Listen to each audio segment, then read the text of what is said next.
Hi అండి, నమస్తే. నేను మీ శిరీష. ఉప్మా రవ్వతోటి చాలా ఈజీగా 2 నిమిషాల్లో ఉప్మా చేసుకునేలాగా ప్రీమిక్స్ చేయబోతున్నాను.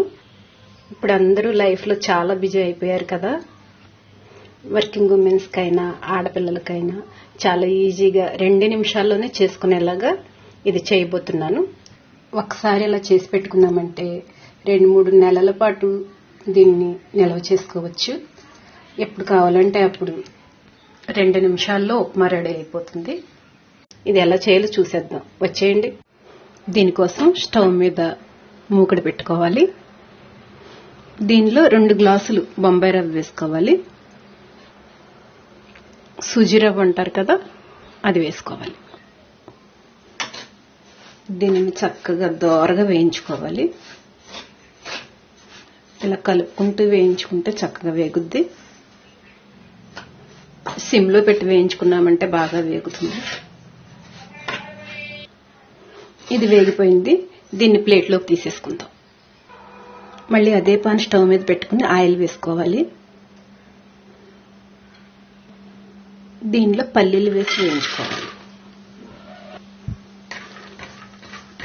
ఇవి క్రిస్పీగా అయ్యేంత వరకు వేయించుకోవాలి. ఇవి వేగాయి. ఇప్పుడు దీనిలో కొన్ని జీడిపప్పు వేసుకుంటాం. జీడిపప్పు అనేది ఉంటే వేసుకోవచ్చండి, లేకపోతే లేదు. ఇది పూర్తిగా ఆప్షనల్, వేసుకుంటే బాగుంటుంది. ఇవన్నీ వేగాయి. ఆయిల్ రాకుండా వీటిని ప్లేట్లోకి తీసేసుకుందాం. ఇప్పుడు దీనిలో పొడుగ్గా కట్ చేసిన ఉల్లిపాయలు వేసుకుందాం. వీటిని ఎర్రగా వేసుకోవాలి, బ్రౌన్ ఆనియన్స్ లా వేసుకోవాలి.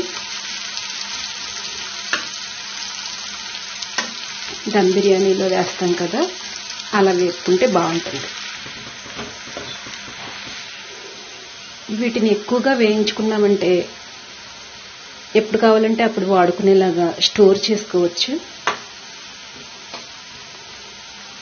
దమ్ బిర్యానీలో వేస్తాం కదా, అప్పటికప్పుడు వేయించుకోకుండా ఇలా స్టోర్ చేసుకుని పెట్టుకుంటే రెడీమేడ్గా వాడుకోవచ్చు. వీటిని తీసేసుకుందాం, వేగాయి. ఇప్పుడు దీనిలో పచ్చిమిర్చి రౌండ్గా కోసి వేసుకోవాలి. అలాగే 2 ఇంచుల అల్లం కూడా సన్నని ముక్కలు కట్ చేసి వేసుకోవాలి. వీటిని కూడా ఎర్రగా వేయించుకోవాలి. ఎక్కడ పచ్చి అనేది ఉండకూడదు. చూసారా, ఇవి కూడా చక్కగా వేగాయి. వీటిని కూడా తీసేసుకుందాం. ఇప్పుడు ఇదే ఆయిల్లో 1 స్పూనున్నర పచ్చిశనగపప్పు, 1 స్పూన్ మినప్పప్పు, 1 స్పూన్ ఆవాలు వేసి వేయించుకోవాలి.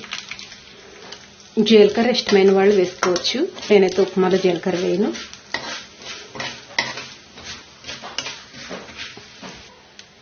ఇవి వేగాయి. కరివేపాకు వేసుకుందాం. శుభ్రంగా కడిగి ఆరబెట్టి వేసుకోవాలి.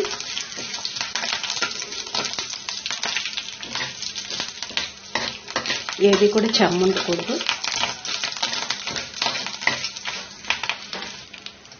ఇది బాగా వేగింది కదా. ఇప్పుడు దీనిలో రవ్వను వేసేసుకోవాలి. అలాగే మనం అన్ని వేయించి పెట్టుకున్నాం కదా, మొత్తం అన్ని వేసేయాలి. దీనికి అంతా సరిపోయేలాగా 1 స్పూన్ సాల్ట్ వేసుకోవాలి. మొత్తం అంతా బాగా కలుపుకోవాలి.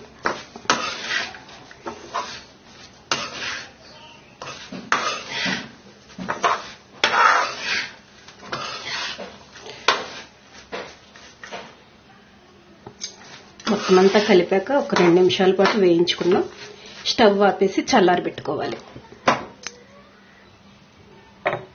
ఇది చల్లారాక మూత గట్టిగా ఉన్న డబ్బాలో కానీ ఇలా గ్లాస్ జార్లో కానీ వేసుకుని ఫ్రిడ్జ్లో పెట్టుకున్నామంటే 4-5 నెలల వరకు కూడా తాజాగా ఉంటుంది. దీంతో ఉప్మా ఎలా చేయాలో కూడా చేసి చూపిస్తాను. మళ్ళీ అదే మూకుడి స్టవ్ మీద పెట్టుకొని 3 గ్లాసులు నీళ్లు పోసుకుంటున్నాను.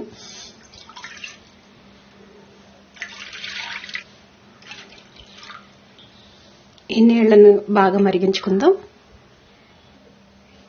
నీళ్లు చూసారా, బాగా మరిగాయి. ఇప్పుడు దీనిలో 3 గ్లాసులు నీళ్లు పోసాం కదా, 1 గ్లాసు రవ్వ వేసుకుందాం. దీన్ని వెంటనే బాగా కలిపేసుకుందాం, లేదంటే ఉండలు కట్టేస్తుంది.